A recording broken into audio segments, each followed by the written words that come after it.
We will remember parents like Marco Antonio Munez, a Honduran father who was separated from his wife and child and who committed suicide while in detention because his son was held in a cold cage while he waited to be processed. We will remember and stand for Federico and stand for his 3-year-old son, Sammy, who at the U.S.-Mexican border said to Federico that Sammy begged not to be taken away and put his arms around him.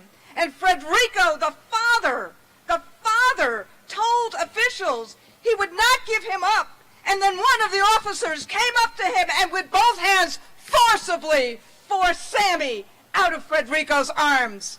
We will remember them. This is not a political issue. This is a human issue. So we are jaded folks in the immigrant rights movement. But this policy is a new low, separating babies from the arms of their mothers and fathers. We are ready with our brothers and sisters in organized labor, in the community, all of our allies, and we are going to fight this policy in the courts, in the halls of Congress, in the UN Human Rights Council, and in the streets. Are you ready to fight this? Yes. I can recall a time in our history, a very painful time in our history, when black bodies were sold and children were ripped from their families, from their arms.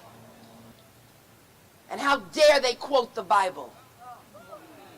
You see, I'm a church lady, and I don't know where it says in the Bible that you can forcibly separate babies from their parents and send them to jails.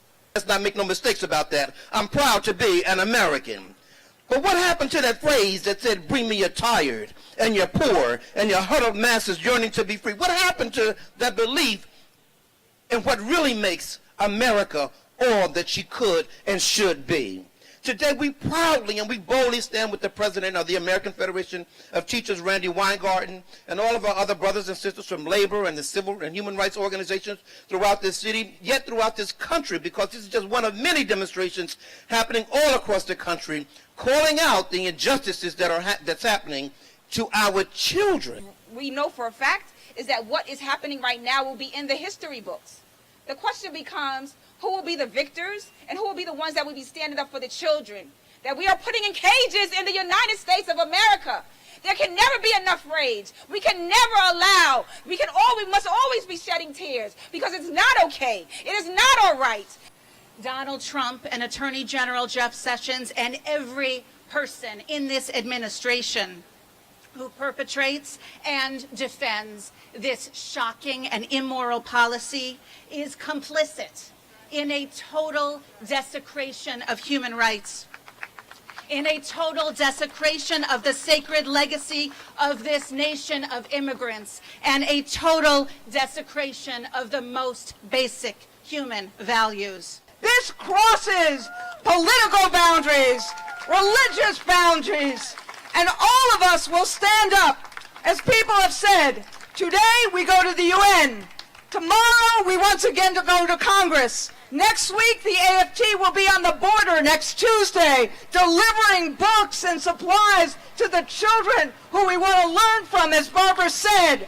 We will take to the streets and we will take to the voting booth, because never again means never again, and we never again want to see a picture of children in cages in the borders of the United States of America. Thank you.